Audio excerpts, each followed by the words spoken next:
All right, everyone, welcome back to the Prepared Mind channel. It is Sunday Night Live, and we are here live, that is for sure.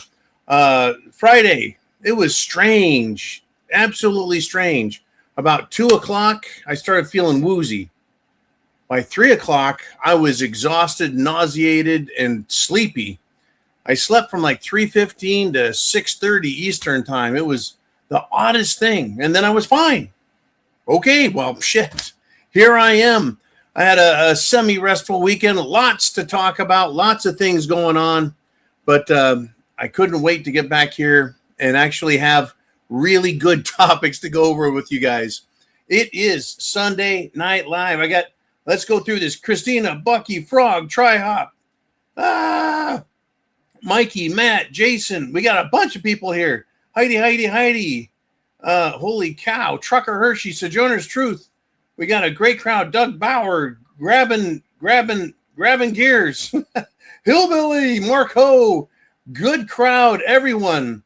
What I need from you guys, right up top, we have an internet address, a URL. Share that with friends, family, loved ones, neighbors, even people you hate, just to piss them off, right? Just to piss them off. Village Idiots checking in, and everyone else. Let's get into it. I got a lot to talk about. We got some great starters. Where is it? Oh yeah. Very important. Bottle of scotch. Always important to have that. And of course, my Marine Corps 250th anniversary shot glass, courtesy of www.pewter.com, Pewter. Well, I'm going to start right out by pouring the scotch to start off with you guys. I need some liquid medication here. Got Christina Thompson checking in. Great. G-Man, you got it. This is Sunday Night Live, folks. Right up here, we got a super chat button that gets you on the screen with comments, kind of like, well, this is my favorite comment, thepreparedmind.club, our website for getting all things prepared. Food. You need food for survival. You need food to store, long-term food storage, food, water. Also waiting on a new video coming from Mr. T. And we talked yesterday a little bit, Mr. T and I, about artificial intelligence, created videos so I can be anywhere to normal levels. So what does Darcy T mean about geoengineering? Well, weather modification, cloud seeding, right? Human involvement in helping the rain find its way into our environment and fill our reservoirs. Lake Mead and Lake Powell, right? Lake Mead especially is a gigantic reservoir just south of Las Vegas. It feeds the entire Los Angeles basin, and it's lower and lower and lower and lower. Now, let me give you an idea how long it takes to either rise or fall. I was at Lake Mead back in 2013 or 14, and it was pretty low. We haven't gotten it filled up. So Darcy, raises this question: why aren't we using geoengineering? Weather control, weather enhancement. She says, we already know that China has successfully created artificial rainfall to address a drought situation as recently as 2022. And some Middle Eastern countries have done the same, like the United Arab Emirates, Saudi Arabia, and Iran. Most recently, Iran had all of the United States military microwave communications radar and possible weather manipulation radar destroyed. And immediately they were covered in rain and snow and fixed all their problems. So why isn't the United States doing that? Right? Darcy T continues, this has been published in the mainstream media. It is. It's not a secret. Not to mention the climate manipulation that is being done covertly around the world. There are numerous patents for this technology as well, so we know that it exists. My guess is so that the redirection of resources is blamed on climate change, and no one will be the wiser. Well, here is my opinion on that. with respect to weather modification used to fix our receding, declining, shrinking reservoir water levels, the government could fix that problem. No problem. Over the next couple of years, cloud seeding, little weather manipulation, steering those clouds where they need to go. Well, so why aren't they? Do you guys have the answer? Terry Papers. It's in the mainstream media, and they won't do a fucking thing to fix this country. But they'll keep doing every single thing they can to destroy it. It's because that is their agenda. That is their goal, is to destroy this country. I have no doubts. I have no doubts because I have been saying, if I can figure this out, anyone can figure this out, especially people who are supposed to be smart. You know, like the people in Washington, they're supposed to be smart. But here we are. Here we are. Okay. It is your show, my friends. Super chat donations right up there, or Venmo, CashApp, PayPal. Now, of course, Darcy T just did her $50 super chat. And Chin Music has done a $52.23 super chat Venmo. So that's a $50, which means another shot of scotch, plus a $2.23. And you guys all know what that's about, right? That is the civilian basic designation for the 5.56 NATO round that goes into that wild, crazy firearm, the M16 A4, M16 AR-15 or M4, right? I love how they call it a high-powered. They're full of shit. Anyways, Chin Music, here's your shot, brother.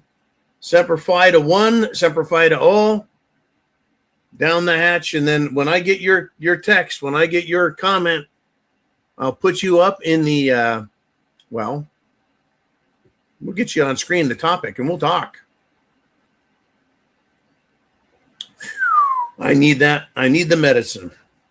Good golly. Kill the pain. Been doing a lot of, moonlighting this weekend. Construction moonlighting, just to take care of business. But Darcy T, great question about why don't they use the weather? Because it's about not saving America. It's about, unfortunately, destroying America.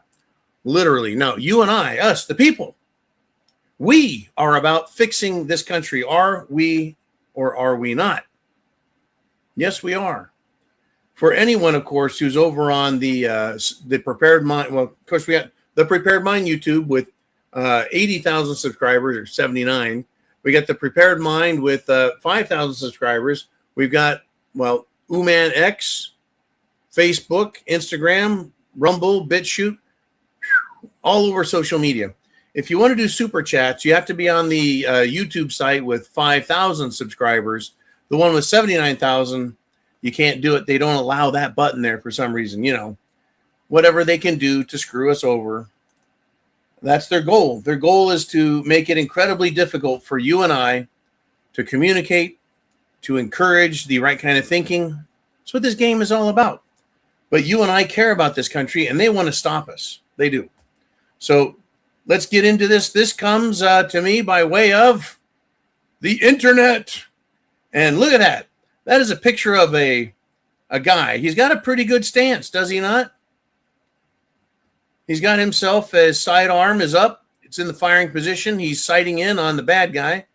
He's got himself a fine hat. Having a good hat when you're taking care of criminal business is important. This was taken in Idaho. Idaho. That may explain the very large pistol and hat. It's at an In-N-Out burger. That's right, Idaho In-N-Out. In Idaho. And a shooting occurred. This guy didn't do the shooting that killed an employee. This guy is being considered a heroic bystander, a regular American who shot the criminal murdering piece of shit, whom the police have still not named as the suspect They haven't named the suspect. They haven't given us a motive. We just know that this guy right here, Pow, took care of some business. Now, the police haven't named the suspect or the motive, meaning he's a Democrat, he's a fruitcake tranny, he's an illegal, or a Muslim, right? So the man witnessed in this chaos, shooting the criminal using his own handgun, is believed to be named Jordan Salinas. Apparently, if it is Jordan Salinas, he doesn't want the accolades. He is just a good American doing his job, protecting and helping the people. It's what we all do on a day-to-day business. We go about doing what's right. But it is still unconfirmed that Jordan Salinas is the guy who took care of the fucking problem.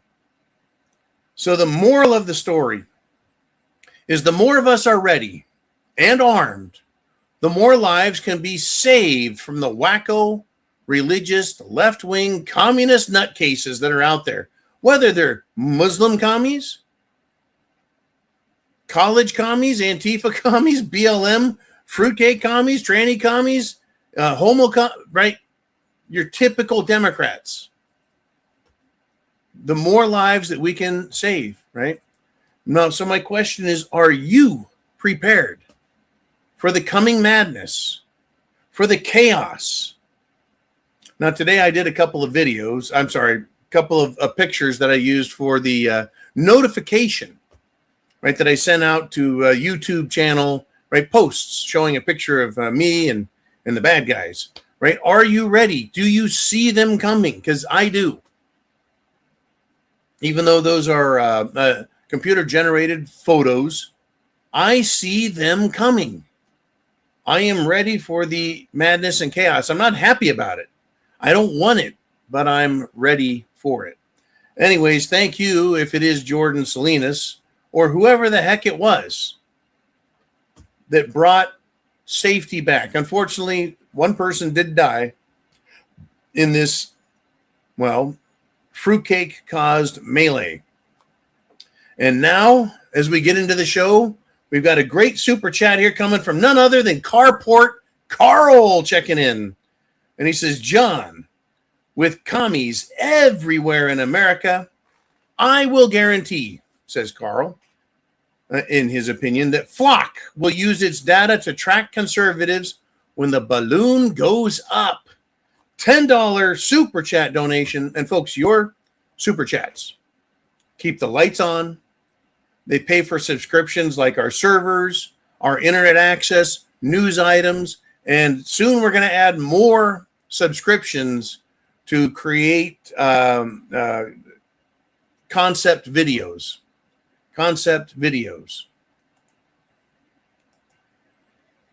It is not free to do what we do, and I want to thank you guys from the heart for supporting everything I do. Once again, you know, it's really difficult working full time. You know, a 40-hour work week turns into a 50-hour work week real quick, and then moonlighting takes up more time, and it's tough. And you guys make it happen. So thank you very much. Now let's get into Carport Carl. There are commies everywhere in America, and we're going to talk about more of that as the show progresses.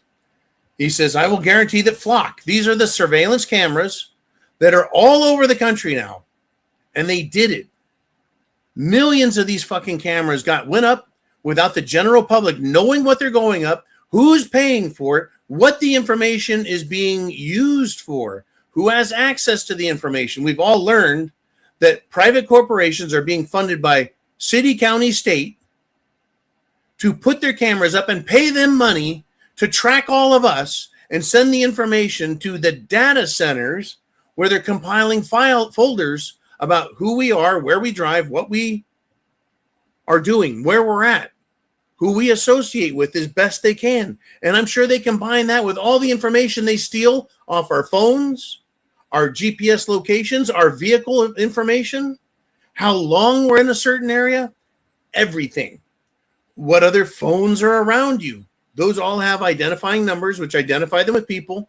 They track us.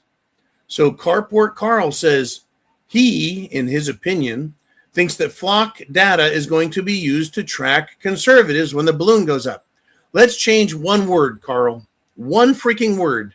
Instead of the word conservatives, let's use the word enemies of the state. Actually, that's a phrase, isn't it? Let's use the phrase enemies of the state. Flock will use its data to track enemies of the state when the balloon goes up. What does it take to take out flock cameras? Can of spray paint, a baseball bat, a sawzall, or a vehicle just running them over, and then smashing the solar panel on it, smashing the camera, and instructing the most localized homeless population that they're full of copper with trace amounts of gold and silver in the electronics, and they need to go collect that material, turn it into scrap yards so they can get paid and they can get more whiskey to drink. Yeah.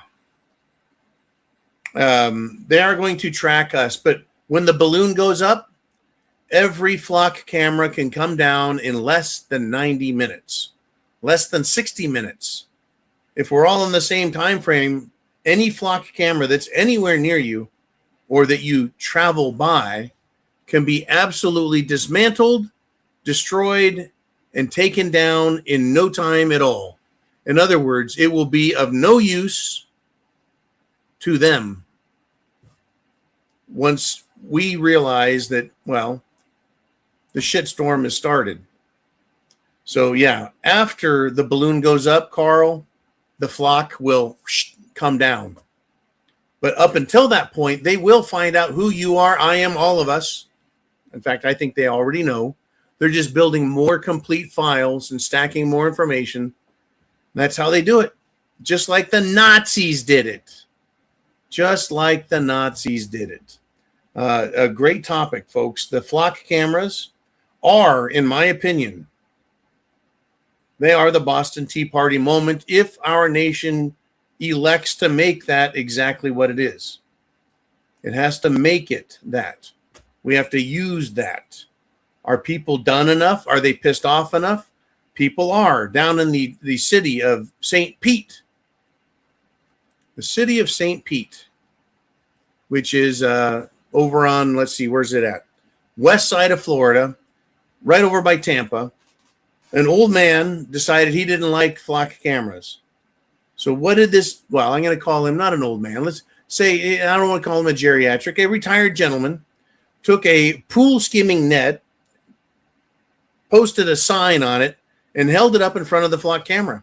Eventually, the police were called on him. The police came out. The police arrested him for obstructing a camera's view of what people were doing. He wasn't hiding crimes. No. No one's committing a crime. They're telling us flock cameras are just used to, well, in the event a crime happens. Well, here we are, and this is what they want to do. Cameras have the right to see everything, including children in daycare and exercise centers. And yeah. It's going to be game time, folks. It's going to be go time. It's going to be go time. All right, Chin Music has been typing. Where did he send everything? Let's see. Here it is. Chin Music checking in once again with a $50 Venmo super chat and a plus a $2.23, a 223 bonus. Now, he says, we all need a break, don't we? But I think that's the point. They just want to wear us down to the point we just don't have the energy to fight anymore. Great observation, Mr. Chin Music. That's called attrition. Getting us to submit, surrender, give in, like, I just can't take it anymore, fuck it. That's what they want to do. Now, he writes, the picture of that white woman waving the invaders into Spain was an indication of the mental rot we are fighting. So he's talking about I think the little territory in Spain is called Ceuta. And they literally unleashed 20 to 30,000 illegal Moroccan immigrants into that Spanish town, which only had 40 to 50,000 immigrants. They practically doubled the population with immigrants in one fucking day to overwhelm this. I don't want to call it a city. It's a town.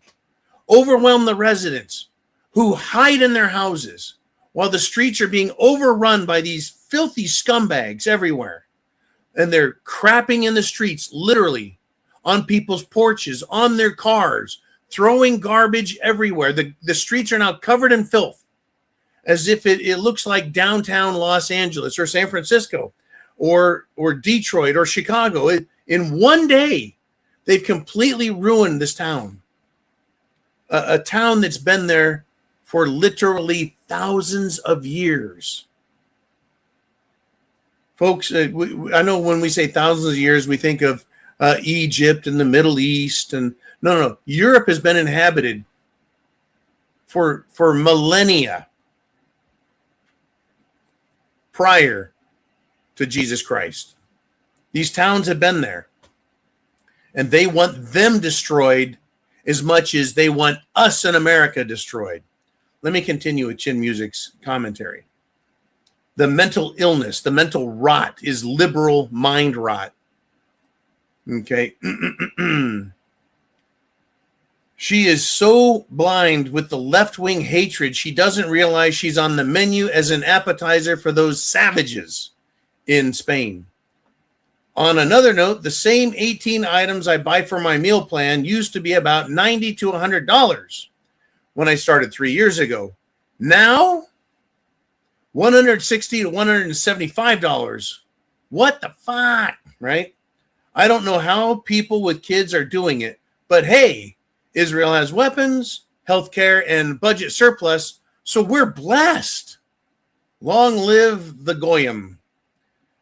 Okay, so it's a two-parter from Chin Music. So again, these liberal idiots are continuing to welcome in, permit, support, and allow these illegals everywhere to continue abusing the system, abusing the population, and raping literally little girls as well as our public coffers. And they like it. They fucking hate the country they live in. They hate it. They absolutely hate their country, hate their people, hate their culture, hate their traditions. There's no other reason for them to do what they're doing. Period. Absolutely. Period. There's no other reason. There's no other excuse for what's going on. If you've got something to say, get your comment on the screen. Super chat button is right up there, just like Carport Carl did. Chin Music chooses Venmo. But now the second part of his comment, inflation. Well, yeah, we're suffering under near 100% inflation over the last, even if it's 5 years. Doubling of prices in 5 years is 100 divided by 5 is 20% annually. Annually. If it's 100% over 4 years, it's 25% annually. If it's doubling the price in 3 years, that's 33% inflation per year. The currency is shit. The cost of everything is massive. And you and me, we're fucking paying for it. Period. Yes, while the illegals come in and they get credit cards, phones, housing, money, food, everything free. It is the government's way of telling all of us, fuck you. That's what they do. But yes, America, the United States of America, make sure the country of Israel has all the weapons they need. Don't worry, the American people will pay for it. All those weapons. Israelis, they all have free health care. Don't worry, the American people, they'll pick up the bill. You bet. You bet. Whatever they need, we give it to them. Because that means we'll be blessed. Unbelievable. No doubt, unfreaking believable. Let us continue. I've got a nice super chat donation here. Oh, Heidi. I'm going to need you to put what you have to say in all caps, questions, comments, or just say Chef's Choice. Chef's Choice. We're going to discuss Dr. Fauci coming up here. We're going to need Dr. Fauci discussion coming up. So let me set up my comments. Oh, because I have some, right? And it's just going to make sense. Well, except for the part where it doesn't make sense. Okay, let's do this.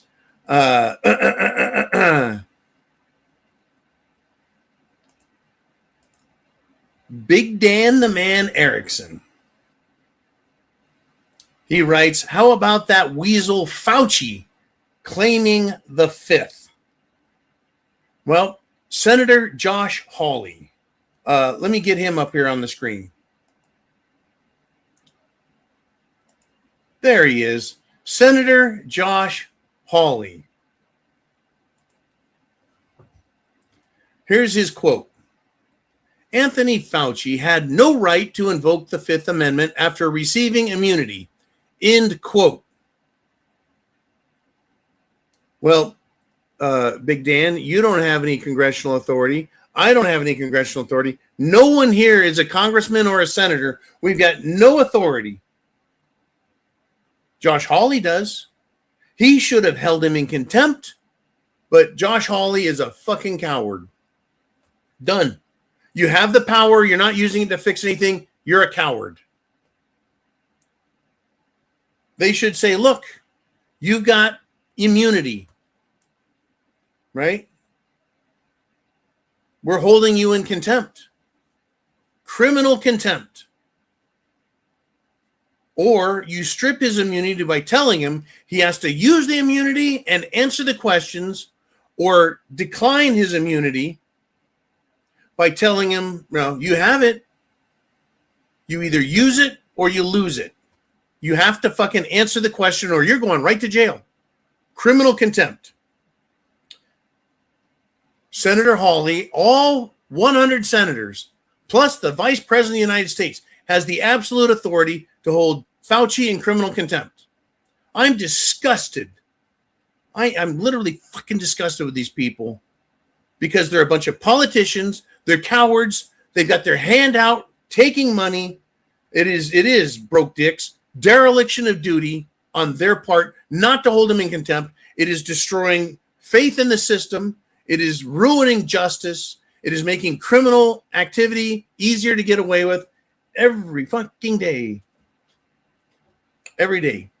Heidi did a $50 super chat. And you just got to put a question up there in all caps. Right?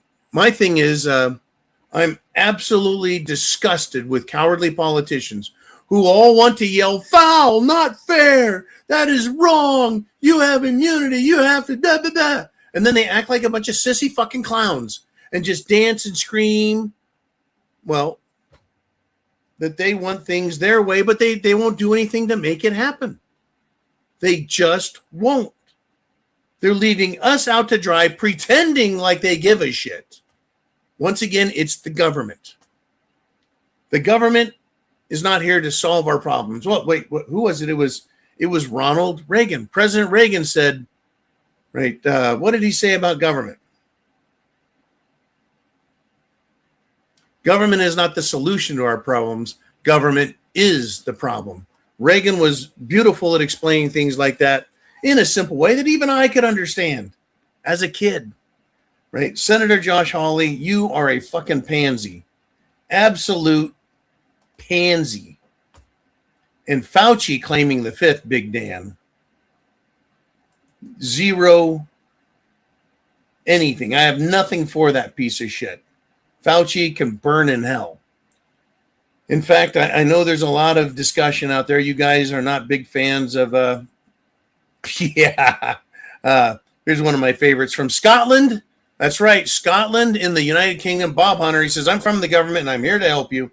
Thank you, Mr. Hunter. Wanted to let you know I see you. And I see everyone flashing by. And unfortunately, I can't get to everyone's comments, but super chat donations or down below, we have Venmo, CashApp, PayPal. Those will get you on board as well. Heidi, put in your comment or say Chef's Choice, and we'll get to you as well. Right now, we've got a great $20 super chat coming from none other than my little sister, Nancy Keg herself.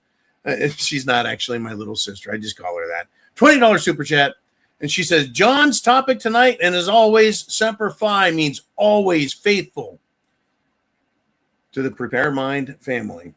All right, I've got a lot to talk about. A lot. And once again, I apologize for missing Friday, but I'm back. It was the oddest thing. Odd.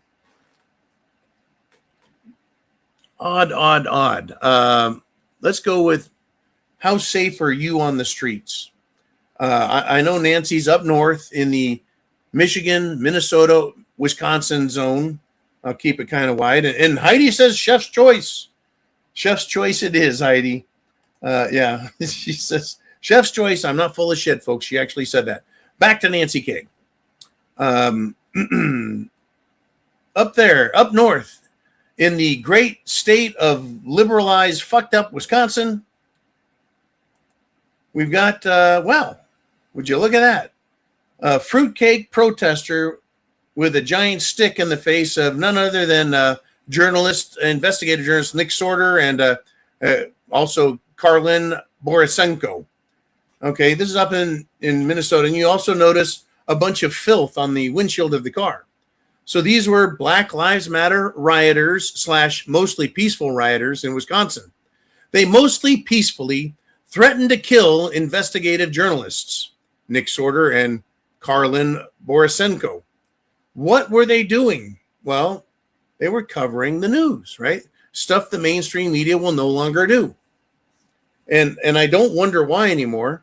I believe it's because mainstream media are a bunch of cowards and they're a bunch of shit stains and they have no integrity or compunction or desire anywhere to cover the news.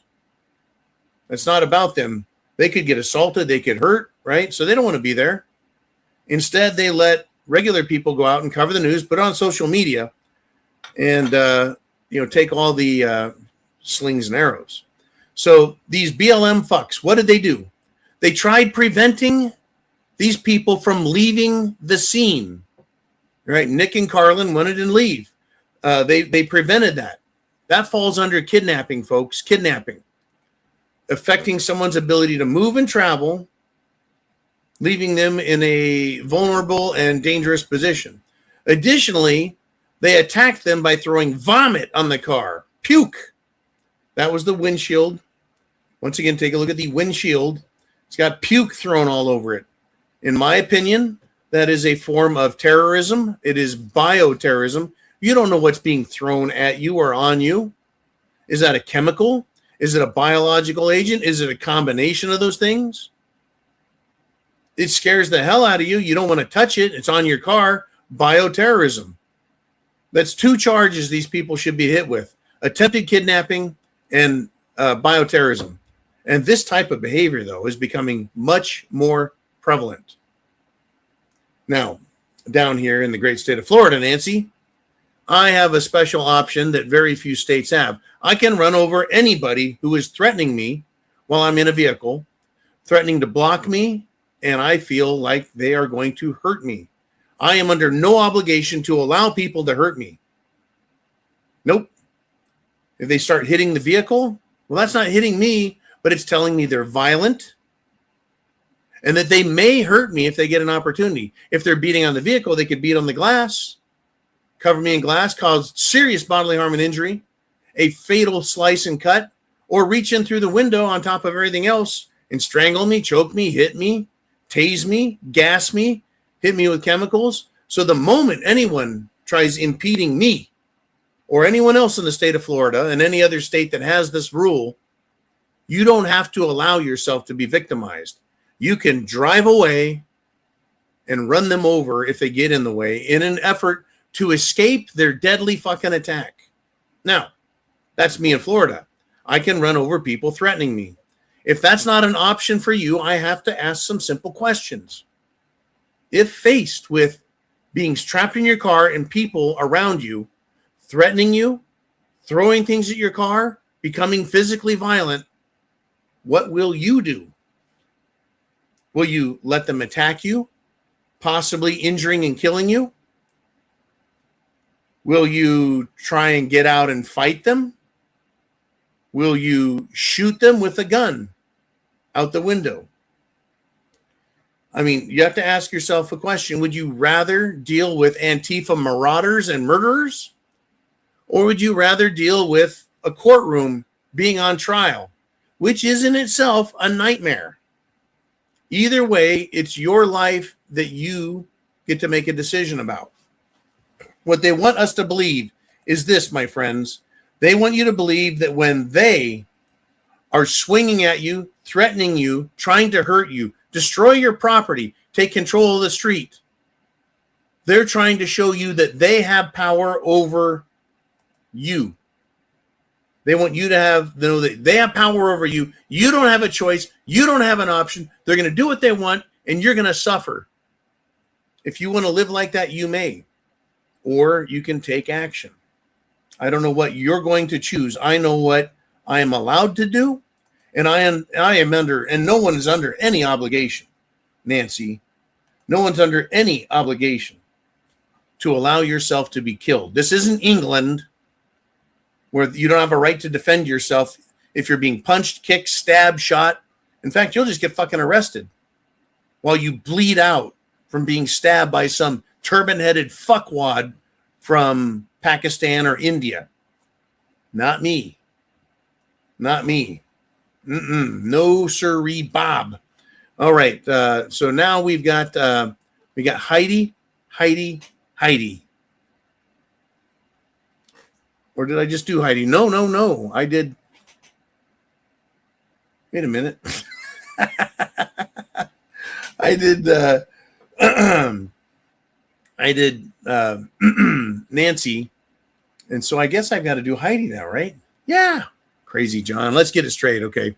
It is crazy. Let's just go right back up to Minnesota, right? Let's go to Minnesota because that's where it's the general zone where both Heidi and Nancy are from.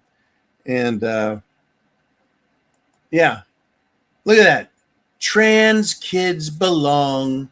This isn't just some lady, by the way, that's wearing a trans kids belong. It is the Minnesota Lynx coach. Well, who's the Minnesota Lynx? Oh, they're a lesbian National Basketball Association, the LNBA. She's a coach for the Minnesota Lynx, meaning she coaches women's basketball players, and she wants the world to see that she's wearing a political statement, not a team statement, not a team motto, but her political belief system. Trans kids belong. No, they don't. Sorry, trans kids don't belong.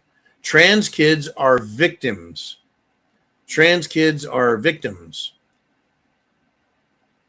So the coach is wearing a Trans Kids Belong t-shirt to a game against the Fever. That's the Indiana Fever, the team of, well, Sophie Cunningham. Never mind that other best player in their ridiculous league, but Sophie Cunningham, who has been making quite a political splash and set of statements as she plays. So, in the trenches, folks, the politicians are trying to be quiet about their political beliefs. But in the trenches, down here amongst us working people, the woke are not going to go away. So the best I'm going to do and continue to do, I guess, is boycott the LNBA, the Lesbian National Basketball Association. I'm not going to support them by buying tickets. I'm not going to give them, the players and the coaches, a platform to continue pushing for mutilating and sexualizing children. Nor am I going to give them a platform for pushing on America's destruction. Do not support the Lesbian National Basketball Association. See, Sophie Cunningham, she wants to talk about women's sports. She doesn't want to talk about trans children, but they want to attack her and attack her message. So don't support them or any woke sport for that matter, whether it's professional, amateur, college, grade school, high school, don't do it. And if you want to support Sophie calling for only women in women's sports, then I guess you could buy her shoes. Apparently she's got a good shoe contract, a shoe deal going. Good stuff, folks. Good stuff. Thank you so much. And now let's get to Viking. Love it. $20 super chat donation coming out of Viking. And, by the way, we go 2 hours, Sunday Night Live. 2 hours every week on Sunday. This is when everyone's here live. We got both YouTube channels. X, we're on the Ooman channel on X. Also, we've got, Instagram and Facebook and BitChute and Rumble. Everywhere that Jolene, the prepared mother, can send us, that's where we're at. Anyways, here we are. And now we've got Viking, and he says the most recent invasion of Ceuta, that's the Spanish city where it's been overrun by somewhere between 30 and 40,000 illegals in one fucking day. The most recent invasion of Ceuta will only encourage millions more to do the same. Europe and the UK, the United Kingdom, are completely done. Now, here's the deal. These fucking morons across the Mediterranean. Okay, so you got Spain, Spain, and then you got the Mediterranean under it. And then on the other side of that is North Africa. And that's where Morocco is. It's on the Mediterranean. It should have beautiful weather, beautiful environment, lots of fish, agriculture, everything it needs. But is Morocco a shithole? It can be. Why do they need to go to Spain? It's not much different. Other than it has, white women, white Christian women, peaceful Christian people trying to live in their city for, enjoy their lives. Yeah, they've been invaded and it's fucking ruined. So just like America, just like the United States of America, it is the politicians in Spain that are allowing it. And I wish the president would do more, but he might be playing his part like a good little puppet. Right, Viking? Oh, we don't want these illegals, but he's not doing anything to stop them. But you see, the people in Morocco, they can't just charter a boat and head to Spain. It's not that simple. It's not that easy. It is a nasty body of water there, especially right in the Strait of Gibraltar. It's a nasty body of water. A lot of boats, a lot of traffic, a lot of waves, a lot of current. So what's going on? You have people like George Soros, the Davos douches, all those billionaires out of Switzerland, that they call that their, adopted home, while they destroy national sovereignty, boundaries, cultures and traditions. They're paying to send people by the tens of thousands out of Morocco and Tunisia and Libya and Egypt and Syria and any place they can, and send them into Europe to absolutely destroy them. As Viking is talking about, Europe and the United Kingdom are completely done, invaded, destroyed. Now it comes down to, will the people fight or will the people take shit? Have their cities, countries, cultures, women, agriculture, everything fucking destroyed. That's what's going on. You are absolutely right, Viking. They're destroyed. That doesn't mean they can't fight back. Heidi is absolutely righty. $50 super chat. I forgot to get my scotch. Boop, boop, boop, boop. Glenn Fiddick, 18 year. Right here, Heidi. I appreciate you checking up on me like that. I almost feel like a bad host, denying what the people want. And I can't live like that. No, I can't, Heidi. So here it is. And thank you to you, also a little sister of mine.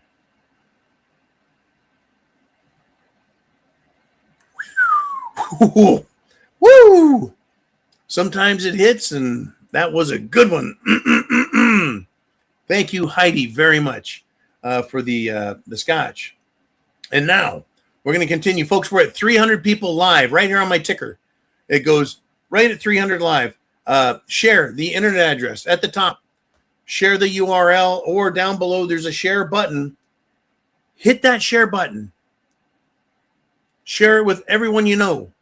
Whether you're, well, in Scotland like Bob Hunter, or up in, well, extreme United States, North America, like Heidi and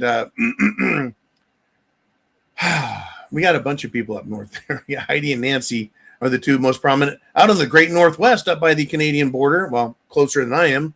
We got everyone. We got Viking up there. We've got Big Dan the Man. And now we've also got, joining us, Patty Hamilton with a $5 super chat donation. And I think I see a horse there in her emblem. I can't tell if that's a quarter horse or maybe a thoroughbred. Anyways, I've had both. Quarter horse, Morgan, thoroughbred, even an Arab. I know a little bit about horses. I fed them for 23 fucking years. Anyways, Patty Hamilton with a $5. She says, John, love your channel. Thank you, Patty. She says, your live Sunday night is the best, so educational. And I really appreciate the compliment. I do. I appreciate the compliment. Education.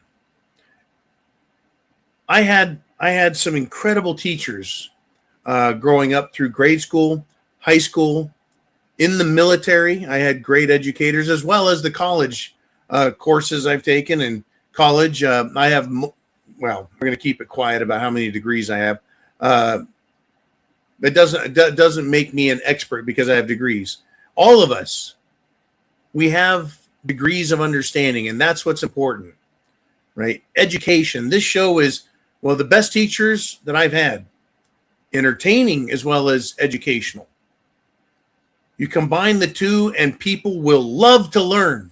And so I do my best to be entertaining with my characterization of the fucking idiots causing problems, to the material, to using pictures, artificial intelligence pictures, etc., to try and illustrate and show what's going on around here. Patty, thank you very much for the super chat donation, for making me look really hard and see what kind of horse that was, and of course for giving me a chance to talk about the educational value of the Prepared Mind channel.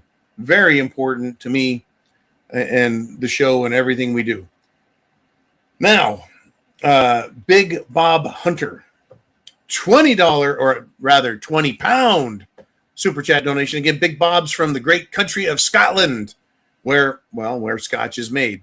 He says, Felix Sparks, who lived from 1917 to 2007, out of Texas, captain of E Company, 157th Infantry Regiment, to lieutenant colonel, in charge of a task force that was to hunt down Adolf Hitler, but instead liberated Dachau concentration camp on 29 April 1945. This is a memorial, and I want to thank you, Bob, for sharing it. Felix Sparks, out of Texas. Right.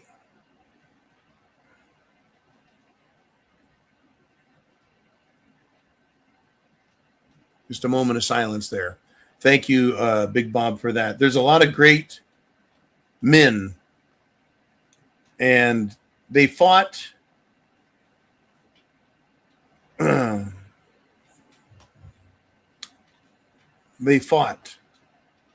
for our rights, for freedom, for men, for women. When people go to fight, it's been incredible. It's been absolutely incredible.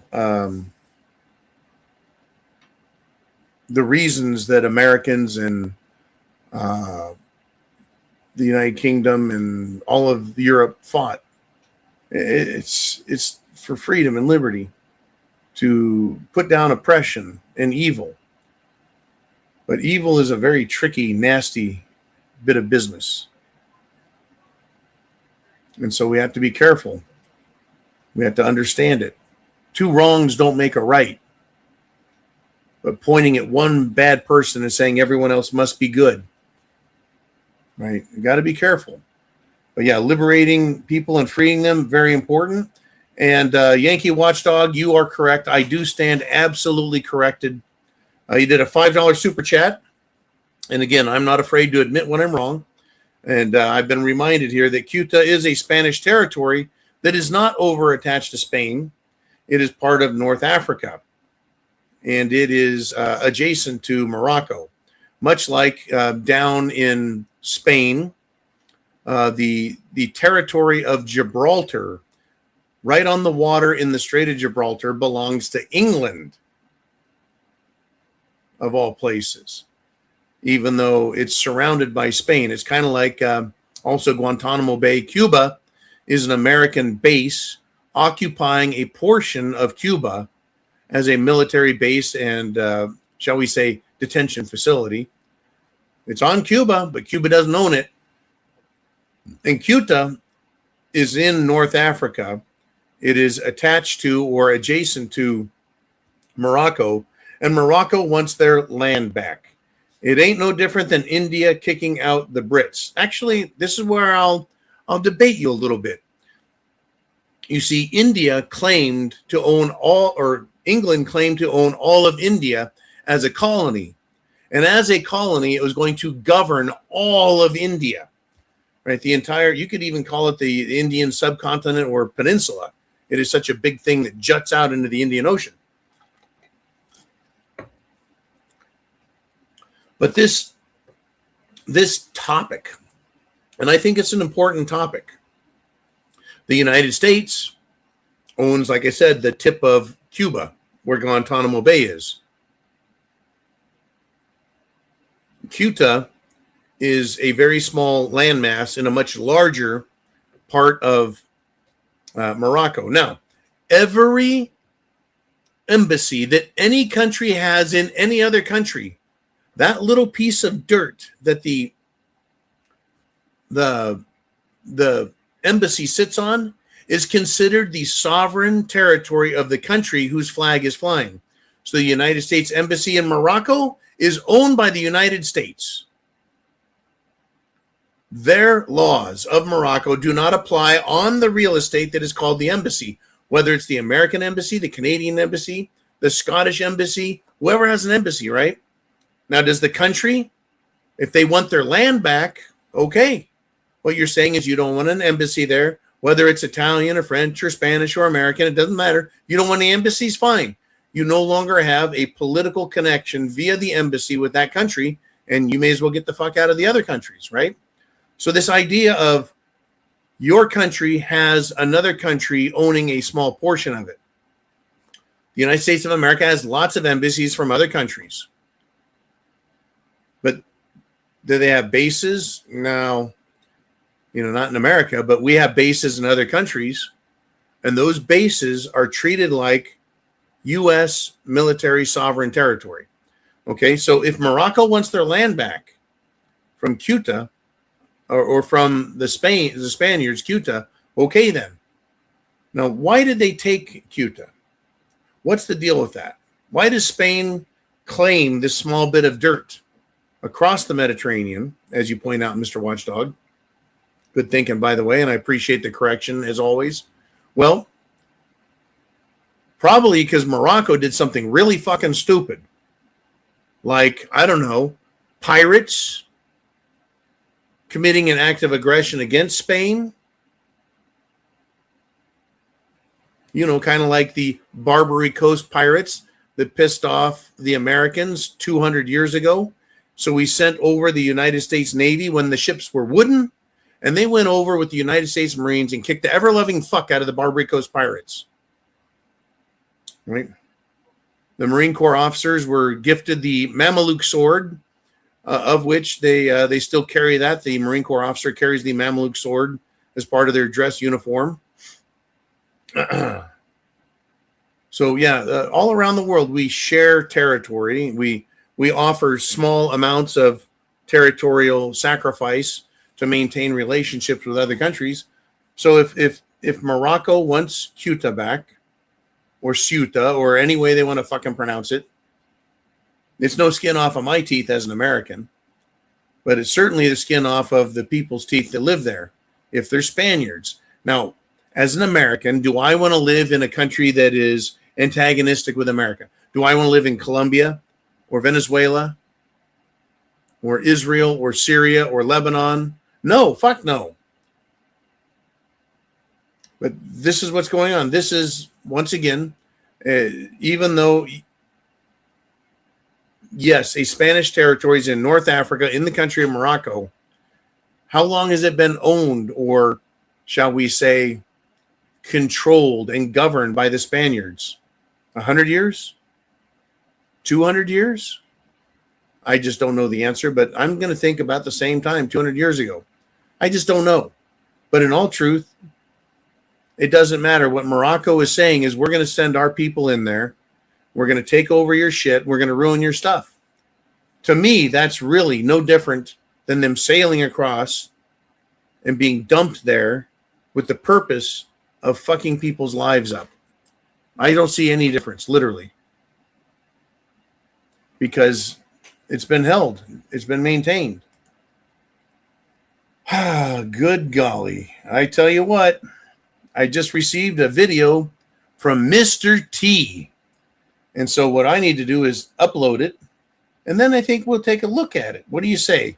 Anyways, Yankee Watchdog, thank you a million for that. I really appreciate it. Again, the correction's important, but the topic, the discussion, understanding what's going on in the world instead of, well, jumping to conclusions and saying this is bad or that's wrong or that was needed. I like to have the discussion, then we can all make up our mind about what we want to believe. You know, I'm not going to tell you you have to believe anything I say. Jeez, I just might be crazy. But then again, running things through your filter, what do you believe? What do you believe? Let's see if this comes through. Well, it appears to be loading up. Mr. T, thank you again. What we have is a John on the Street interview that apparently I did, and it's finally been set up and cleaned up. So we're going to have some fun with it. Yes, we are. But again, when it comes to opinions, I just have an opinion, and I base it on the knowledge I have, the experience and things I've looked at, as well as new information, other people's opinions, and I think about things. Just as I know you guys do, and we all should, what the government wants, what the mainstream media wants, what the Davos douches want, is they want you to not think at all and only use their mainstream media or their official press releases to be what you use to think about things. It's very important for them to control us. And when they can't control us, well, we're out of control, aren't we? We're out of control. What the hell is that? Okay. We're going to go over here real quick. Okay, I've got a topic. I've got something from a gentleman, Sean R. has also done a super chat. And I really appreciate that. I'm going to get to that here in a second. First, let's take care of, Mr. T's video. It is a John on the Streets. So John the Streets on trusting experts. Again, this is perfect timing, by the way, Mr. T. It's trusting experts. Should we trust the experts or trust ourselves? Do we trust their information? Or do we trust everything we've learned and discuss and research, right? I like trusting large bodies of information based on what I know already and what I've been taught, what I've learned, what I've researched, rather than, well, here's this expert over here, and he's telling me his thought, and I should think of nothing else except this guy. So let's have some fun with this. Take it away, Mr. T. Hey, everybody. It's time for John on the Street. All right, here's a guy who gladly drank the Jim Jones juice and lived to tell the tale. Sir, can you tell me why you gambled everything to take the shot because America wants to know? Well, experts, like political leaders and science advisors, said to take it to save lives and keep others safe, so I did. If you recall, the nutrition experts said eggs, cholesterol, butter were bad, but they were wrong. It turns out we need eggs, butter is good for us, and seed oils are actually very unhealthy. You remember how badly they got it wrong? Well, maybe we should stop trusting the experts, especially politicians. But I feel like maybe I shouldn't be saying that out loud. I'll say it for you. You can only trust a politician, scientist, or expert as far as you can kick them. Find out who's bribing them to know why they say what they say so they can control us little people. There you have it. Join us again to see John kicking ass and taking names in John on the Street. Love it, man. Love it. Thank you, Mr. T. That's exactly what I had in mind when I started working with him a couple of weeks ago about one of the things we can do, public service announcements, interviews on the street, and creating them to get me out there. Anyways, I really appreciate that, Mr. T. I'm going to keep that one, in the mix because I just think it's important to stop trusting experts because every time I turn around, the experts are there and they tend to steer us wrong. There's so many other examples. That's good stuff, but I want to get to Mr. Romero's $5.56 super chat donation through Venmo. And yes, Venmo it is. And I like that I'm getting like multiple messages off the internet. Don't forget. Good stuff. He says, "Hi, John. Your thoughts on Pahlavi returning to restore a free Iran and its people uprising soon?" Well, I've got some good stuff on that for you, and I think it's a really good topic.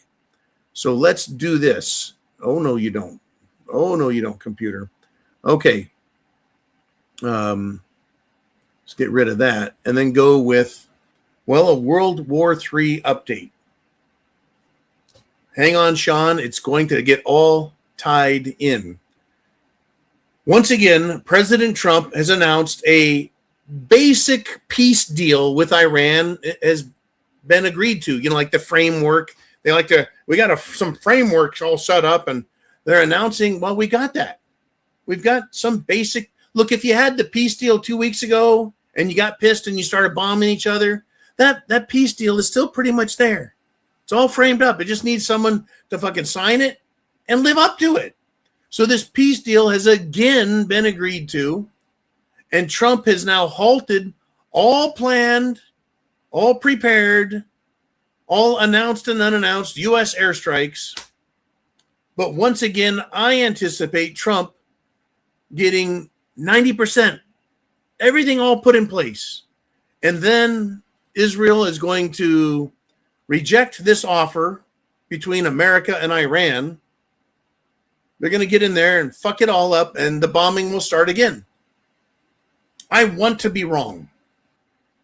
But for months and months and months out of this 2-day war, supposed to be a 2-day war. One moment. Wow. Nasty sneeze. I apologize, folks. Every time they get a peace deal, it gets ruined because Israel doesn't like it. So this 2-day war that became a 3-day war and then a 4-day war is now months and months and months. And this peace crap has happened again and again and again. Now, I think it's important to understand what happened in Persia, aka Iran, back in the 1970s. There was a political uprising by radical Muslim forces who took control of the country. They deposed or threw out the Shah of Iran, who acted as their benevolent dictator for many, many decades.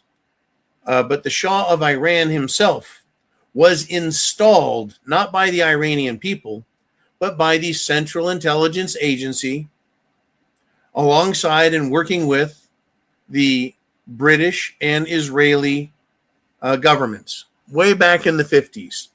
Now, Israel had just started, but they were immediately and from the very beginning tied in with the CIA. Same with MI6 in England. And a lot of people accuse England, the country, under under the king, right? What they were doing is they were putting a puppet leader, the Shah of Iran, in charge of Iran, so they could get the oil, the energy out of Iran as inexpensively as possible.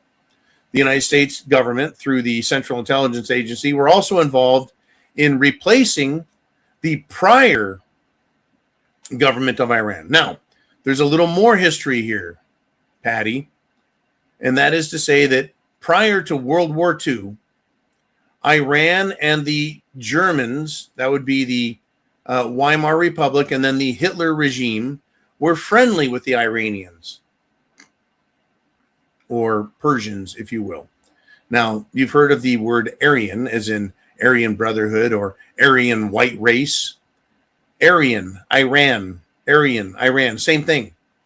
What they found, what they discovered, is that the peoples that came to habitating Europe were genetically related to the Iranians, the Persians. Interesting, is it not?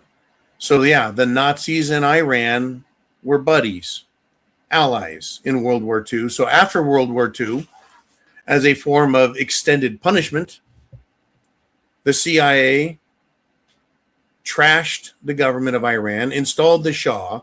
The Shah went from the early 1950s all the way into the mid to late 70s when the radical Muslims took control of the country, kidnapped all of the hostages in the American embassy, and they were hostage for 444 days until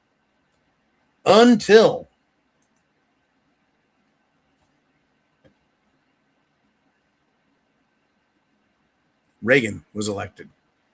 And that was a big change right there, huh? And now, as Mr. Romero is bringing up, Pahlavi returning to restore a free Iran and its people uprising soon. I do not like Muslims. I think Islam is a fucking racket. I think it is a religion designed to dominate and control everyone that they can get their fucking hands or swords in. Period. It is not a religion of peace. It is a religion of destroying all opposition so that there is no opposition. And that's how you get peace. Peace through defeating every enemy. Right? These Middle Eastern religions are shit. I don't like them. Any religion that says you need to kill the infidel, kill the non-believer, or kill someone who looks different, I don't like. Period. Now, having said that, I don't believe that if Pahlavi returns, I don't believe he's going to be freeing the Iranian people. I just think it's going to be a change from one controlling institution, right? The Iranian Revolutionary Guard and the theocratic Muslim-dominated political system, right? The Ayatollah Khomeini, all those fucking clowns. Instead, they'll be replaced with somebody who is at the very least sympathetic to the United States and Israel, or completely subservient and submissive to the United States and Israel. That's what Israel wants, and that's why all this bombing is taking place. So I don't have a lot of faith in either of the scenarios. I don't like the crazed ass religious leadership, nor would I like to see a crazed ass secular replacement. I wish for freedom and liberty for everyone. I don't want to trade one style of control for another style of control, whether it's for Iran or America or Europe or the United Kingdom. Anyways, Mr. Romero, thank you for the great $5.56 donation. And we're going to get back into more super chats. That's right. Super chat button right up there. Gets you on the screen right here. Like Big Bob Hunter and Puss there with a £5 super chat donation. He says, John, have you ever thought about running for a marathon or president? You're a good looking guy full of fun and wit and a beautiful human being. Thanks. I appreciate it, Bob. I think back in 2020, I tried running for president so that I could tell YouTube, hey, you can't censor me. This is political free speech. I'm running for president. I guess I didn't fill out the paperwork and pay the fees. But I couldn't run for president, Bob. I don't think I have what it takes. To be frank. I mean, I wouldn't want to be anything other than a benevolent dictator playing this game where I have to suck up to special interest groups and put up with foreign nations either trying to bribe me, extort me, or threaten my family and myself and the country. It's a tough position to be in, right? To be a leader and then have to fuck around with Congress and deal with the fucking media. Now, as a benevolent dictator, I think I could do quite well, because I would use my authority as the benevolent dictator to lock up any politician that I didn't like. But John, due process. See, that's the problem, right? Due process. It's supposed to protect us, the citizens, from an abusive government. But what happens when the government is the thing that's abusive and we need to get rid of it? Well, you see, I don't think a benevolent dictator would be allowed to exist. Right? I just don't think it would happen. It could happen. They would be taken out. They would be shot. They would be arrested. Right? In other words, we would have literally a coup d'etat, and all interested parties would bring to bear whatever physical violence they could, whether it was the military or some local militia groups, or possibly even another country sending in their military to help secure the peace in our country. And now we're being occupied by fucking NATO or China or everyone, right? So it's tough. What we're going to end up having to do, I think, Bob, is we're going to end up having to have essentially another revolution, a dissolution of the United States of America. And then states that believe in things like liberty and freedom are going to have to put together a constitutional convention and create another set of rules under which we operate. Now, I don't like government. I think government is full of liars and scum and shitheads. It doesn't matter how good looking a person is or charismatic, right? I don't want to live under a good looking man or woman's charismatic idea of my slavery that benefits them, right? I'm sick and tired of them saying the First Amendment, nah, the Second Amendment, no, the Third Amendment, well, it doesn't seem to apply much anymore. Fourth and Fifth, the government can tell you when they can come and when they can go and what they can do and what they can look and how they can arrest you and fuck you upside and one down the other. They didn't obey the original Bill of Rights very well, did they? Arresting people, holding them without bail, denying them a speedy trial, and using cruel and unusual punishment, Seventh Amendment, completely fucking violated by Washington, D.C. since 2020, right? Every single one of these rules need to be rewritten in a new constitution, and there needs to be a fucking penalty for any government official that violates any of that or proposes to violate our rights through legislation. And again, I like a tiered thing. Well, there's a small tier, which is you're thrown out of office for recommending or coming up with the idea to violate people's rights or suspend them or whatever. And then if you actually take a step and do it, like say a prosecutor, a judge, law enforcement, or a politician actually takes someone's rights and violates them, you go to jail rest of your life. You lose your job and then you go to jail. And if you are caught in an act that is considered even remotely treasonous, not only do you lose your job, you skip the jail and you go right to the hangman's noose in a public execution. Shit like that needs to happen, in my opinion. Anyways, Big Bob, thank you, sir, for the great support. I appreciate the compliments. I wish. If charisma was enough to make the government behave, that'd be great. It's not. The checks and balances within our system has been used and abused by our government to usurp our liberties, to violate our good senses. And here we are. Right? So there has to be something more powerful than our system to fix our system, right? You can't build a 100-foot bridge to cross a 200-foot river. It's not enough. You'll never make it. So our system is set up. It's supposed to handicap government, but instead it has handicapped us. And so using our little government power and authority to defeat this gargantuan junta, this fucking leviathan of a government, no longer will our constitution, little constitution, deal with this giant monstrous leviathan organization, monster hydra, right? It can't do it anymore. So there has to be something more powerful than that, and that is all of us saying, you know what? We remove our consent, go fuck yourselves. The U.S. government is no more. And at the state level, all you state politicians, you now get to think about how you are behaving. Are you obeying the Constitution? And every state needs to put into their state constitution and any other more sort of multi-state organization penalties. There needs to be penalties for violating our rights, attempting to violate our rights, violating the rule of law, the Constitution, dereliction of duty, failing to do your job as an elected or appointed official carries with it a massive dollar penalty, a criminal jail penalty, or the fucking death penalty. There needs to be penalties for these fucking people.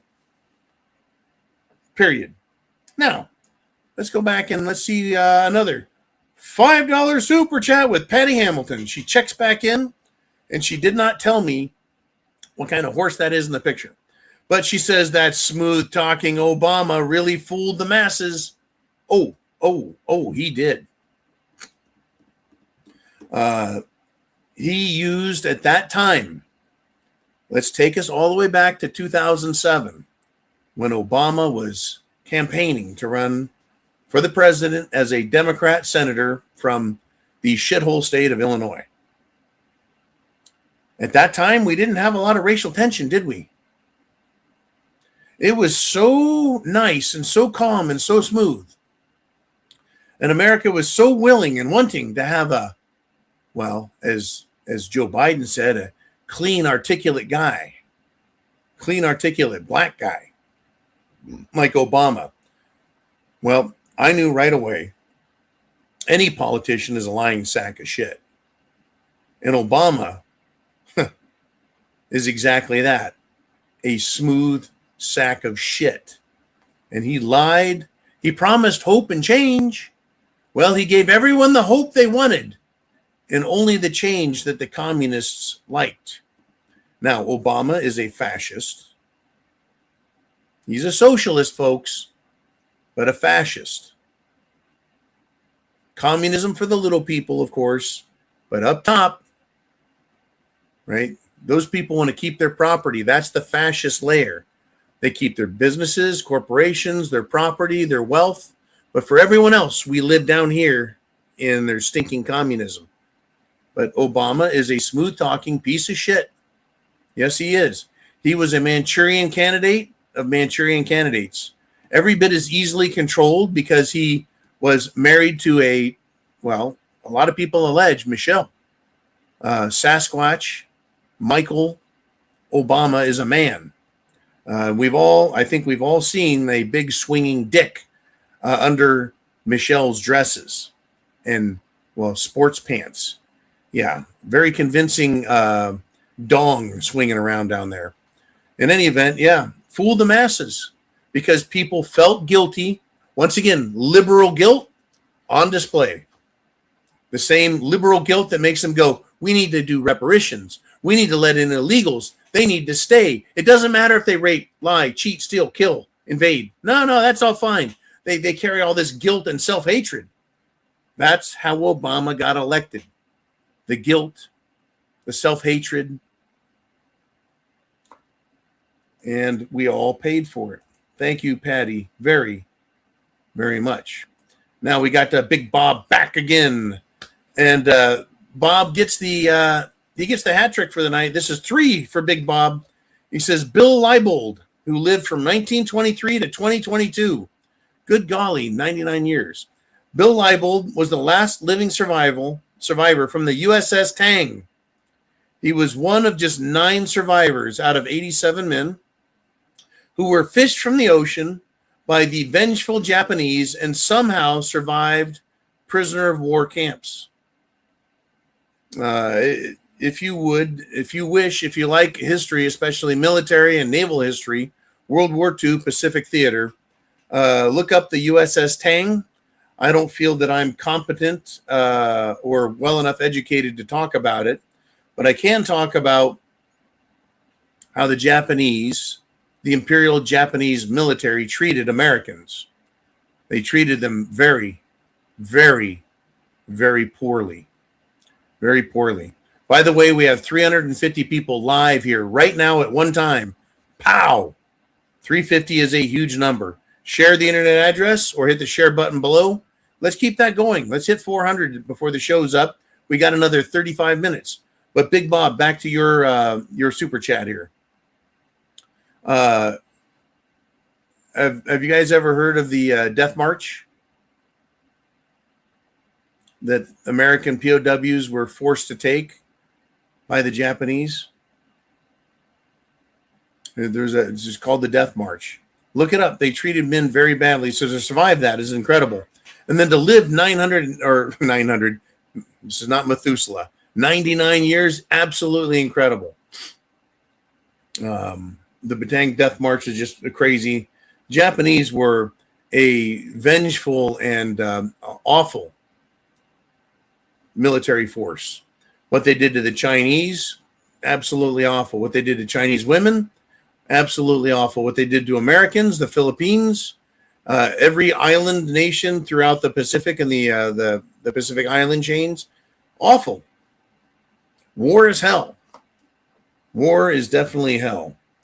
Thank you, Big Bob, for that crazy business. Again, if you want to learn, if you're interested in military history, especially World War II, Pacific and European theaters, I do recommend the Fat Electrician, F-A-T, Electrician. His YouTube channel, The Fat Electrician, has specific battles, tactics, as well as commanders and individual, both enlisted and officers, what they did and how they did it, and the incredible stuff that happens in war. Absolutely in war.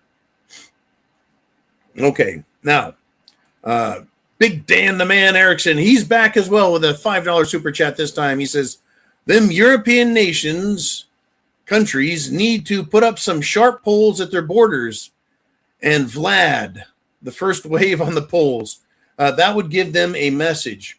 What's he talking about here? Well, whether we're talking about Spain and Portugal, France and Italy, Greece, Macedonia, any of the Baltic states along the coast, anyone that borders Turkey or Ukraine, where they're running through as many of these Far Eastern Muslim pieces of shit and just cramming them into Europe, they need to do what, well, Vlad the Impaler did.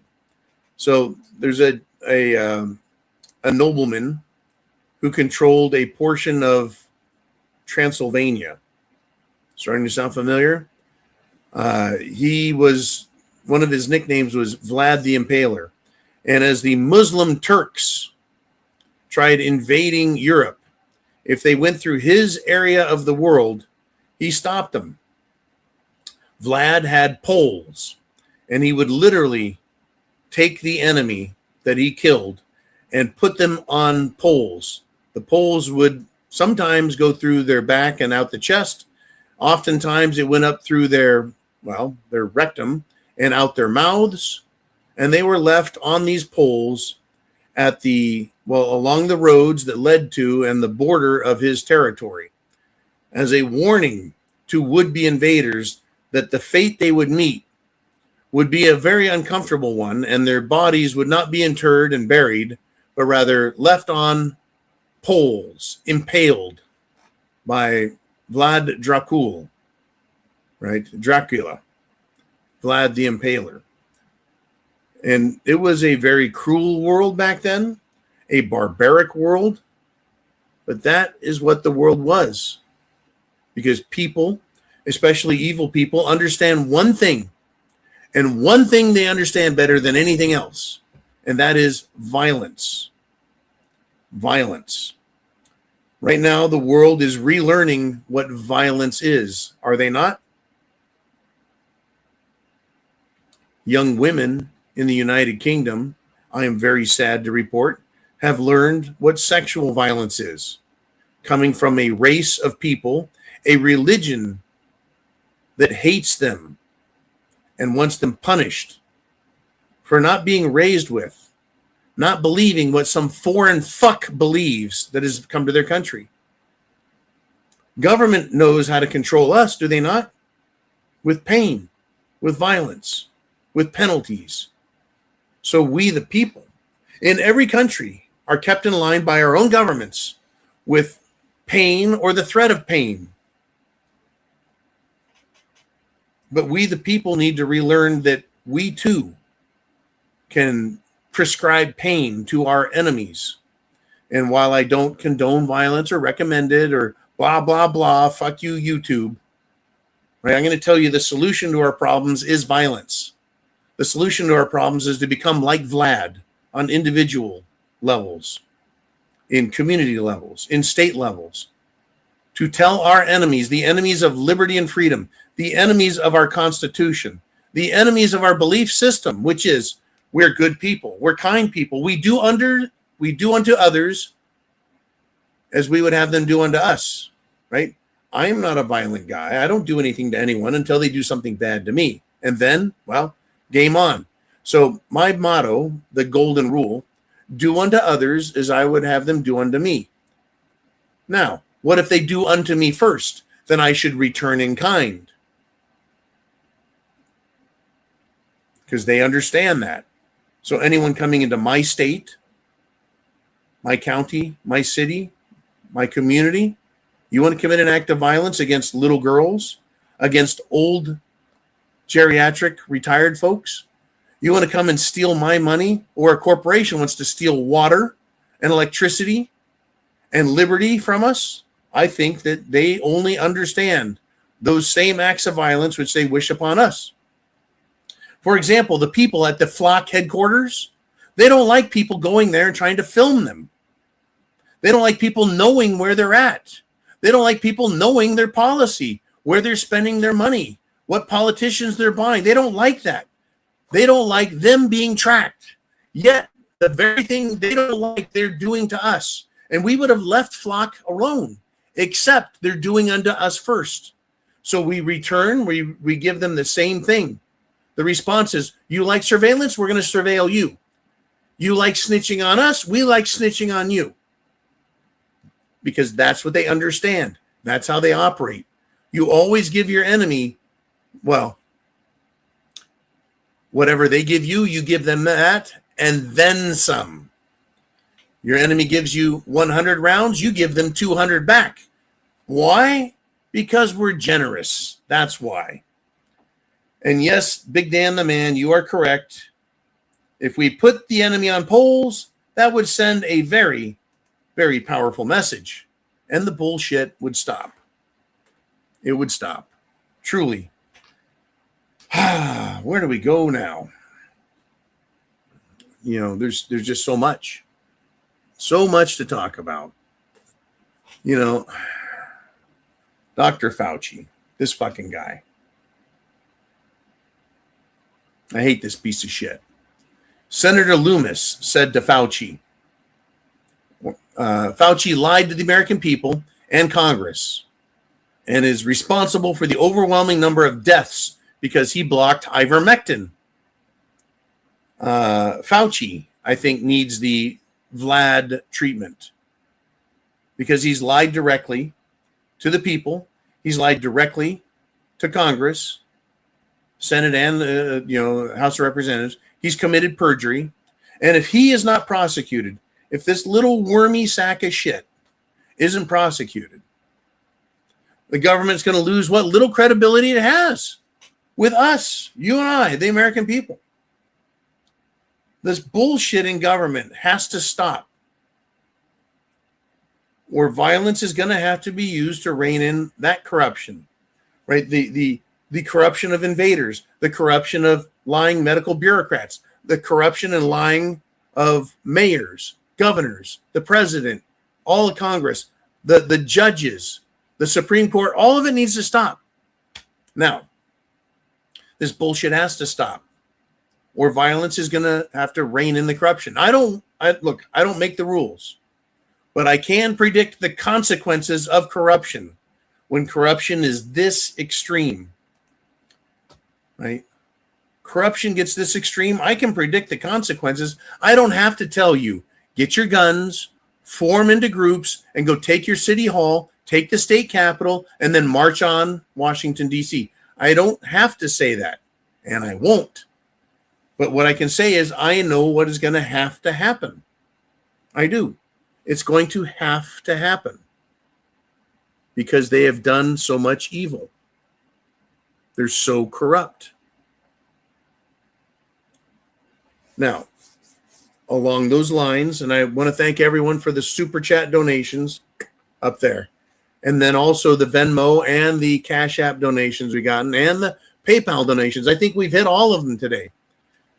But when it's time for the violence to hit, it is usually the most radical that start it. For example, I've got a picture. It's not the actual picture, but let me tell you what happened. Yes, a crazed woman taking a suspiciously explosive-looking birthday cake to a general. I read this and was quite amused with it. A woman with a bomb disguised as a gift, may as well have been a birthday cake, tried to enter a restaurant in Moscow. Why did she do that? Because a Russian general was there celebrating his birthday. Well, security saw what she was doing, trying to bring a birthday present. She got stopped by the security. They were very suspicious. Well, her device detonated, killing 5 people in Russia and injuring another 21 people. This is what happens when people are at the end of their rope, good or bad, left or right, white or black. It doesn't matter. When people become so disillusioned with government, so disgusted with the corruption that they want communism or they want absolute freedom and liberty, anarchy.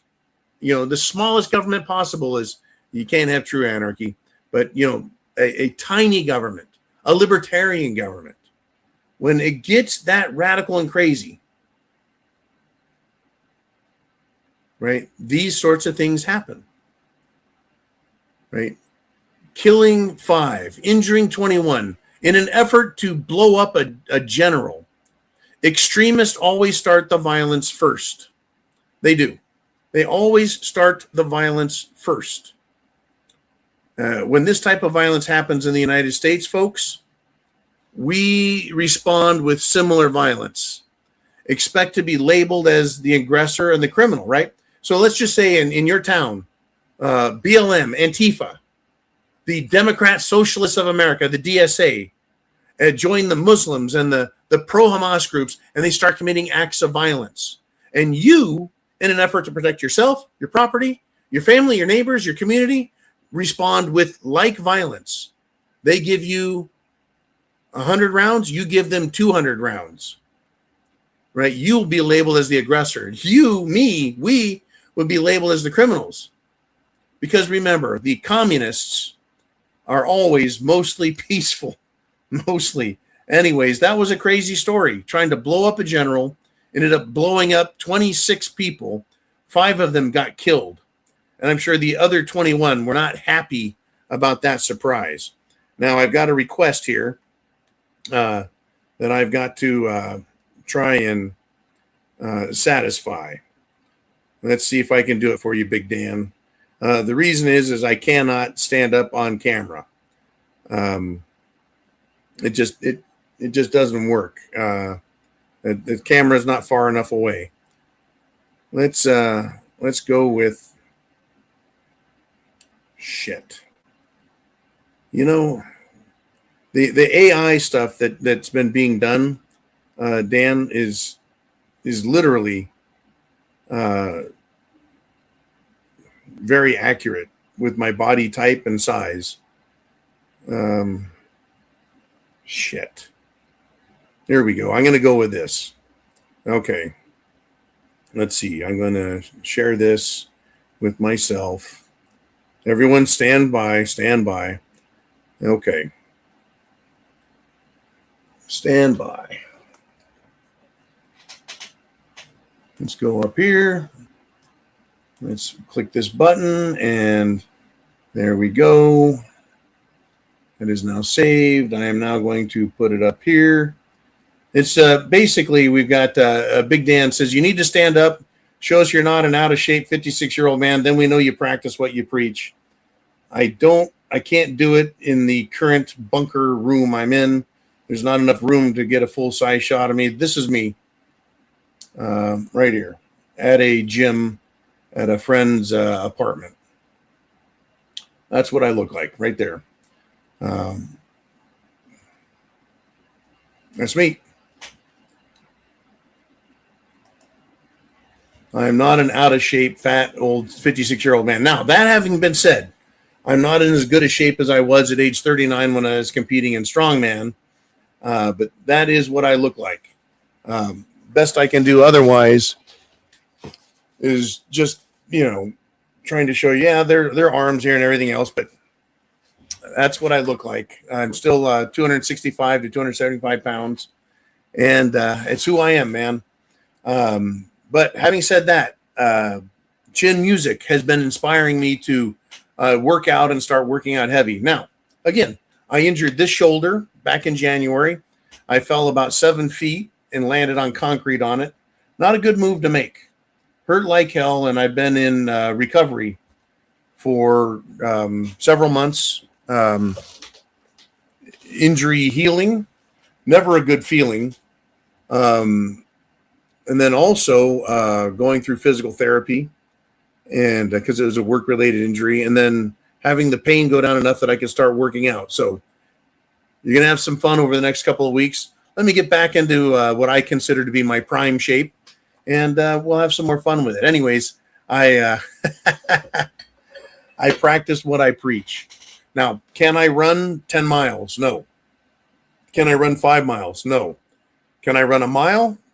I probably could. I go up and down staircases all day. I do believe in staying in as good a physical shape as you can.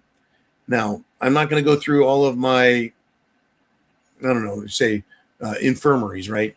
What do I have an injury? Well, I've got knee injuries and shoulder injuries and neck injuries.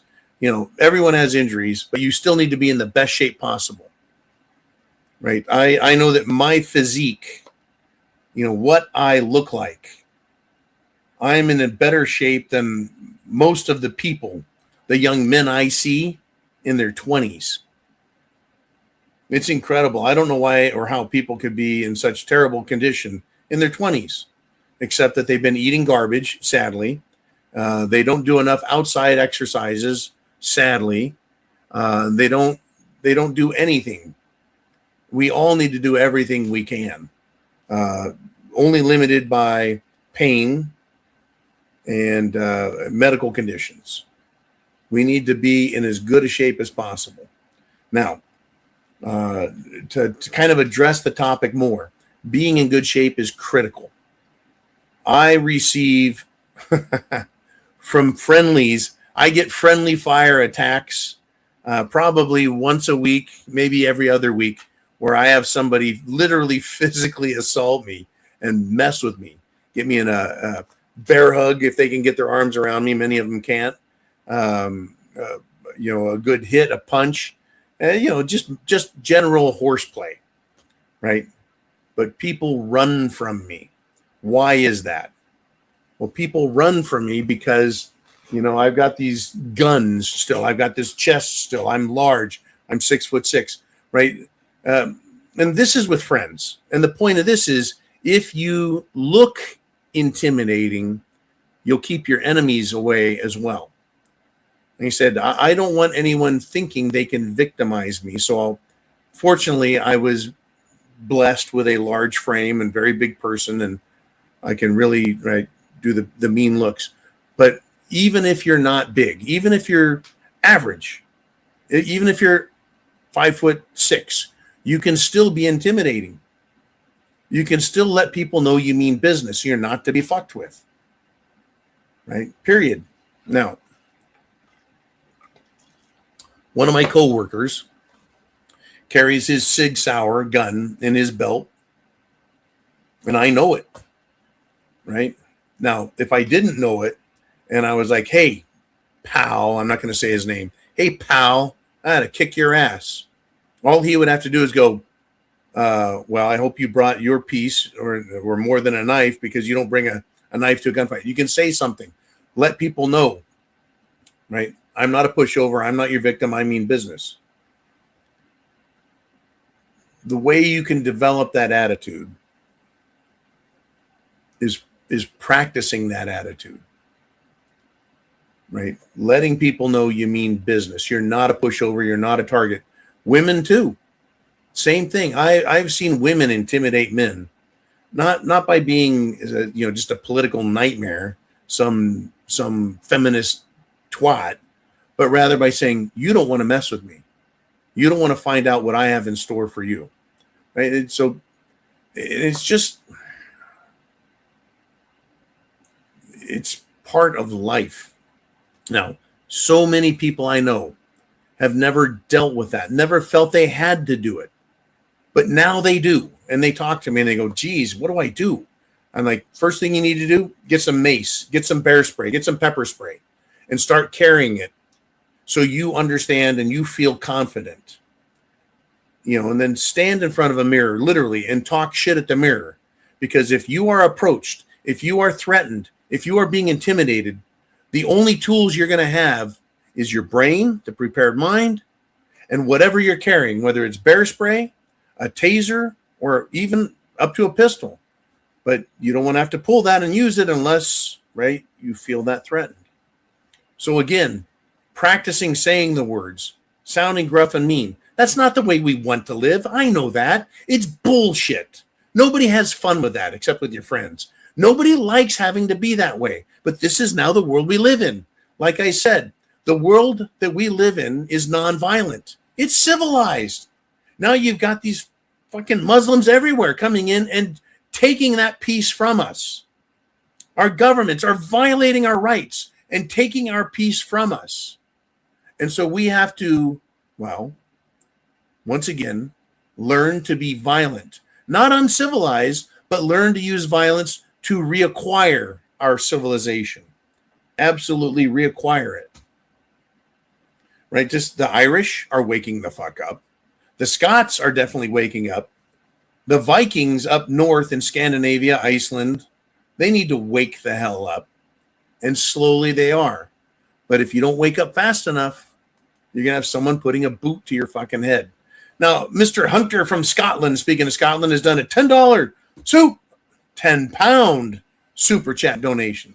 He says, John, we shall not be defeated by the left woke communists. Well, God bless you, man. I'm glad that you think that way. He says, they forgot that the pendulum always swings back to the right in order to create a center of equilibrium. Think smart, every soul. Yeah, well, this is what happens, right? The world, the civilized Christian world,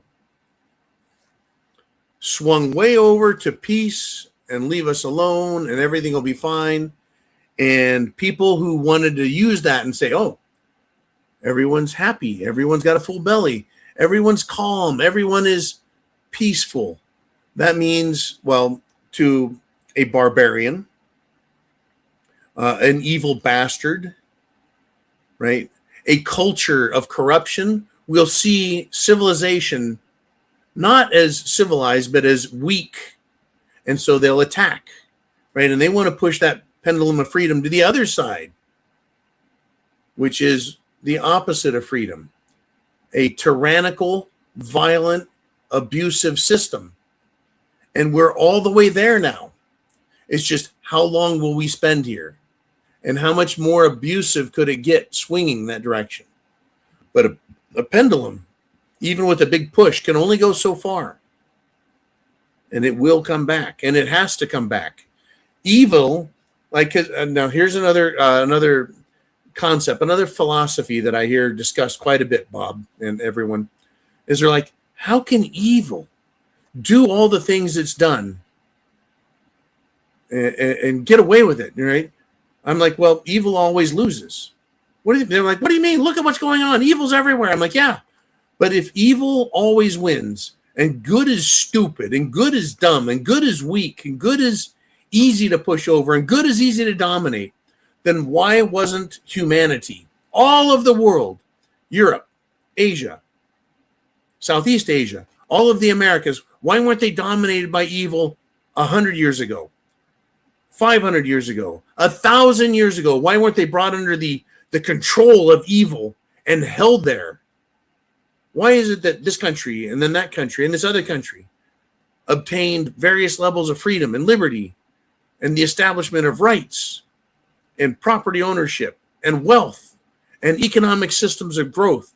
How did all that happen if evil is so all-powerful and controlling? It's because evil fails. And once again, I'll point right at the Roman Empire. They controlled the entire Mediterranean world, as far north as Hadrian's Wall, right? The border between England and Scotland. They went as far as, Persia. They made it to the Iranian border, right? They made it south all the way into Egypt and the Upper Nile, and then, of course, all around the Mediterranean. They controlled, Europe, Spain, Portugal, France, the areas that are now known by those countries' names, parts of Germany, until they ran into the really nasty Celts there. They ran into the nasty Celts, the Scots, Ireland. Right? These people fought because they just loved it. They're fucking crazed Celts. Anyways, they controlled the world, the known world, 2,000 years ago. Why didn't they continue? Why didn't they keep expanding? Why didn't their knowledge, this incredible ability to develop infrastructure, their roads, their road and highway system had mile markers everywhere. They knew exactly how long it took to get from any place to any place in the entire Roman Empire. Their aqueducts are still visible and being used in many cases today, moving water from high places all the way down into Italy and Rome, transporting water, infrastructure, right? Transportation, administration of the economy, of government, of people, everything. They didn't have electricity, right? They didn't have nuclear submarines, but they had incredible technology. They had a currency, a monetary system, but it was all destroyed by corruption, by evil. They failed, absolutely, themselves. They had no one to blame because evil cannot stand. Evil destroys. It'll destroy itself. The same way, and I'm going to just go right back to this, the same way these liberal fucks are killing themselves. They're so hell-bent on destroying Western civilization, Christianity, morality, and decency that they'll go so far as to destroy themselves in an effort to prove that's how you do it. They're cutting their dicks off. Women are cutting off their breasts, taking drugs that destroy themselves in an effort to try and get all of us to destroy ourselves. Well, they're crazy as fuck. All right. And at the end of the show, it's good to see Blue Cord Devil in the house with a $50 super chat donation. And that gets the scotch right here. 18-year single malt Glenfiddich Scotch whiskey. And I want to thank you, Blue Cord Devil, for supporting the channel the way you do, the way you all do, by being here live every week, sharing information, opinions, thoughts, etc. Salut, Prost, cheers, God bless, and Semper Fi.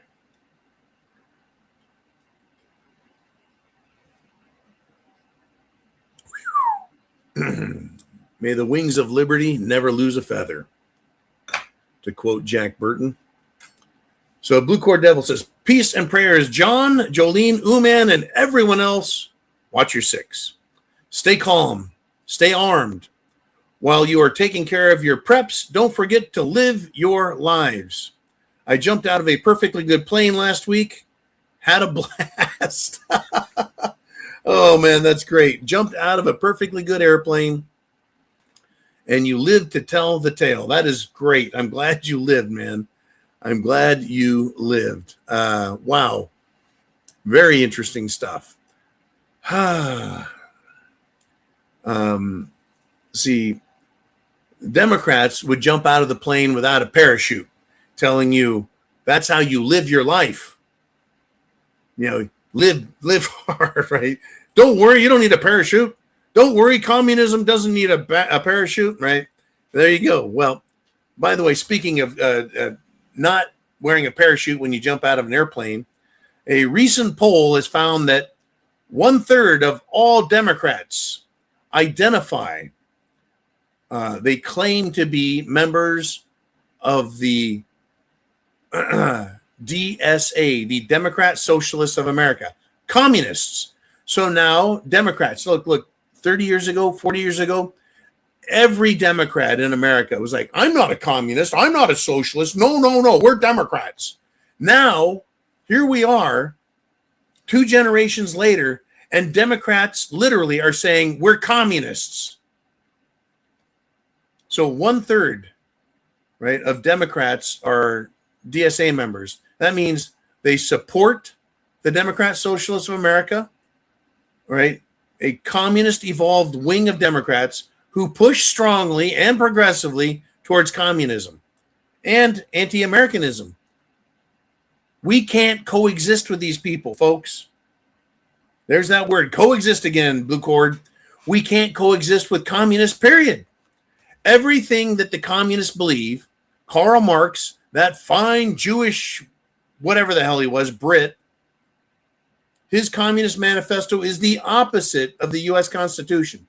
This document, the U.S. Constitution, or the Constitution for these United States, as it was originally drafted and passed, the Constitution for these United States of America was maybe 15, 20 years older than Karl Marx and his Communist Manifesto. The two documents are opposites. We cannot coexist.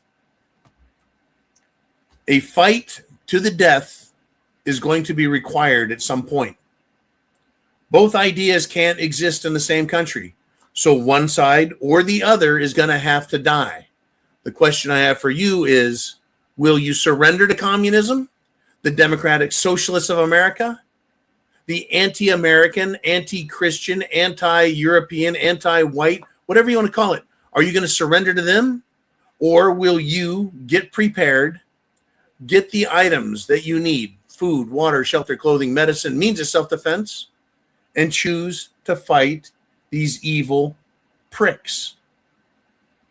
Choice is yours. My recommendation, get prepared now because, well, the fight is going to come. The fight is going to come. We got Eric's checking in with a $20 super chat. He says, John, what is the ultimate goal of this orchestrated third world migration in your view? I will answer that very directly. Is there a desire to eliminate sovereign nation states and cultures? Is a one world government in the cards? Big topic, I know. Eric's, I appreciate the great super chat donation. And, well, it is orchestrated. This is not accidental. This is not au naturel. This isn't just what human beings do. People are being paid.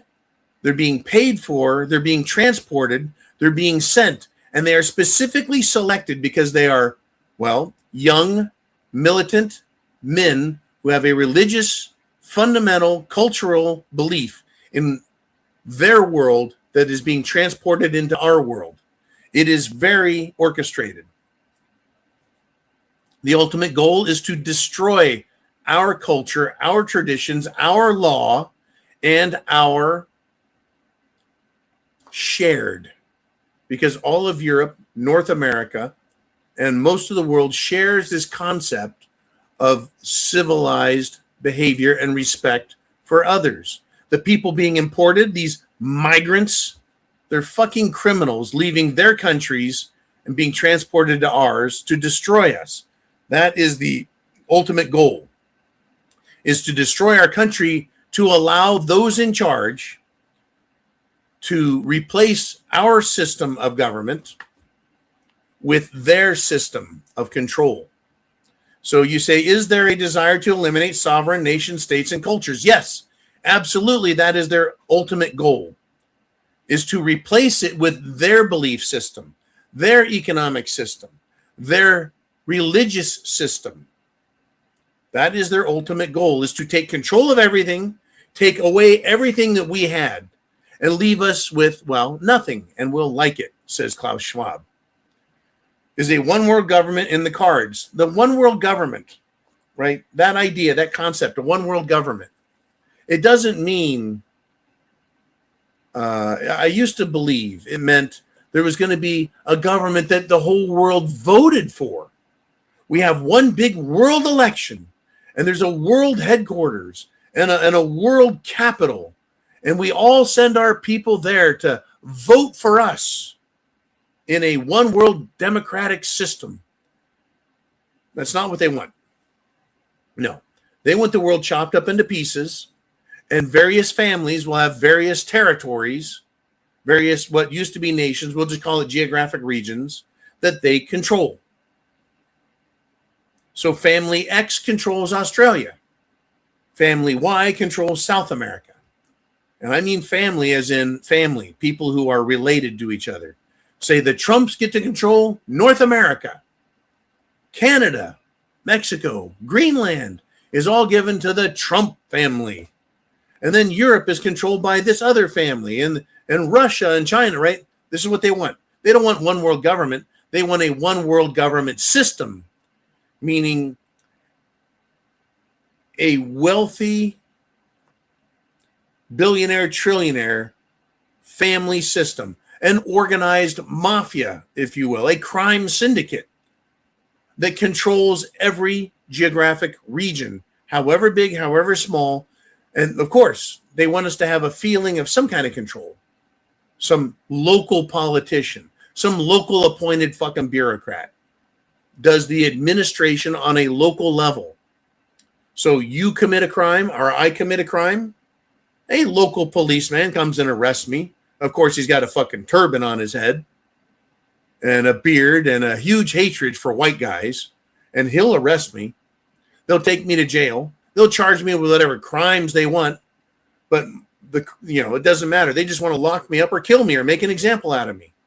But whatever I did that they don't want done, right? The people at the very top, all they say to the lower administrators is dominate, control, stop everyone, take all their wealth, etc. Because all the wealth belongs to the people at the top. I think we already have a flavor for that already, that the people at the top cannot be held accountable to law. Their crimes will not be prosecuted. Their wealth is theirs to keep forever. Meanwhile, all of us people down here are brought down to this low level where we're controlled at the local level by local scumbags and local corruption. And those local leaders are held responsible by a larger regional leader.